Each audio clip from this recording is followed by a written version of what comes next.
Assalamualaikum warahmatullahi wabarakatuh. Perkenalkan, nama saya Randi Gani, dan di sebelah kanan saya, Perkenalkan, nama saya Fitri Nohasna Musangaji. Dan di sebelah kiri saya, Nurinaya Nantakoja. Kami akan mempresentasikan hasil penelitian kami yang berjudul Sistem Penanaman Pala.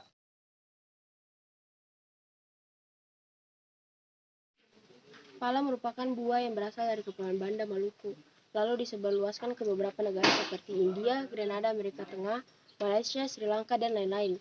Pala juga merupakan buah yang mempunyai banyak manfaat seperti pembuatan jus pala yang dimanfaatkan sebagai tanaman rempah-rempah dan obat. Pala adalah rempah-rempah yang sudah cukup tua dan sudah berumur puluhan bahkan ratusan tahun dari zaman penjajahan Jepang yang telah dipergunakan untuk bahan makanan dan kebutuhan lain. Salah satu penghasil pala di Nusantara adalah Maluku dan Maluku Utara.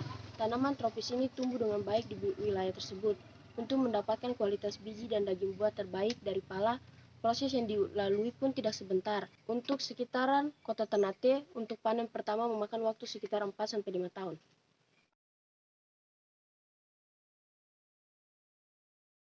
Kebanyakan orang Ternate menggunakan cara pada zaman dahulu.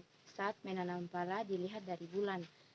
Pada hari Rabu dan Minggu bulan ke-15. Jika menanam biji pala kecil pada bulan ke-15, pala tersebut akan menjadi biji besar. Kalau pada dengan biji besar ditanam pada saat bulan hilang atau bukan bulan yang ke-15, biji pala akan menjadi kecil, dan itu sudah dibuktikan oleh narasumber itu sendiri. Dicari bibit unggul untuk disemai atau istilah orang Ternate yaitu koroko. Jangka waktu yang dibutuhkan 2-3 bulan untuk dipindahkan dari polybag ke kebun atau tanah yang sudah digali. Sebelum dipindahkan, kertas polybag dibuka secara perlahan agar tanah yang menempel dengan akar dari bibit pala tidak berhamburan.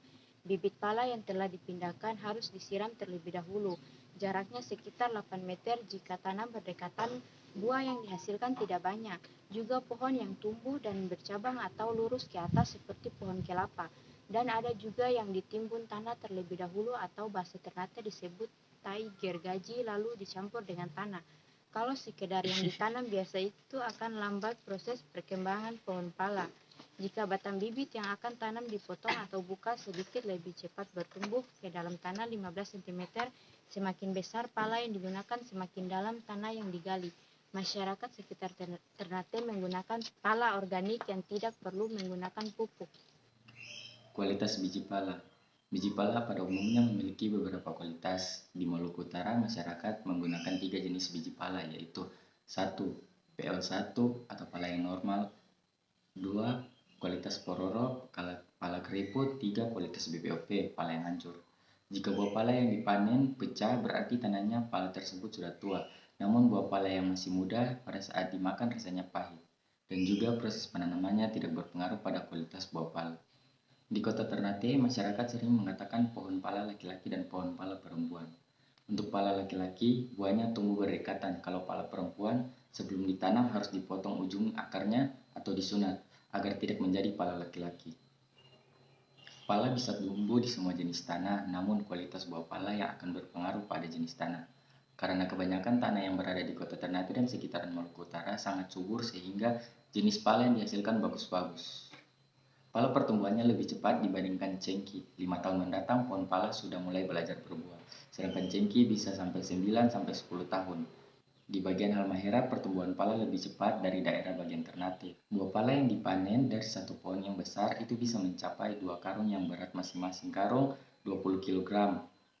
Itu pala yang sudah masak, sedangkan pala yang mentah mencapai 1 kg pada satu pohon. Kalau musim besar, pala yang dihasilkan lebih banyak dari biasanya, sedangkan musim salata, kata orang Ternate, buahnya lebih sedikit. Panen dalam 4 bulan satu kali panen, sesi panen pohon pala tidak mengenal cuaca. Penyakit pada pohon pala. Pohon pala bisa mati karena sakit. Contoh penyakitnya yaitu kanker pada batang pohon pala yang terlihat berlubang. Biasanya cara penyembuhannya disuntik atau diinfus. Kalau diinfus, jenis obat yang dipakai yaitu hama dan dicampur dengan obat buah. Sedangkan diinfus, cari akar yang kecil lalu disatukan. Sebelum disuntik, harus dibor terlebih dahulu. Kemudian dicampur dengan obat hama dan sprint. Lalu diisi dengan plastik lilin, lalu dibungkus di akar paling kecil, lalu diikat. Jadi selama 3 bulan buah tidak bisa diolah atau dimakan karena mengandung racun. Pada umumnya pohon pala bisa tumbuh 5-15 meter, namun ada juga yang mencapai 30 meter. Dengan diameter yang mencapai 30-45 cm, berbentuk bulat tegak dan bergetah merah muda. Sekian hasil dari presentasi kami. Apabila ada kesalahan kata dan pengucapan, kami mohon maaf. Wabillahi taufiq wal hidayah. Wassalamualaikum warahmatullahi wabarakatuh.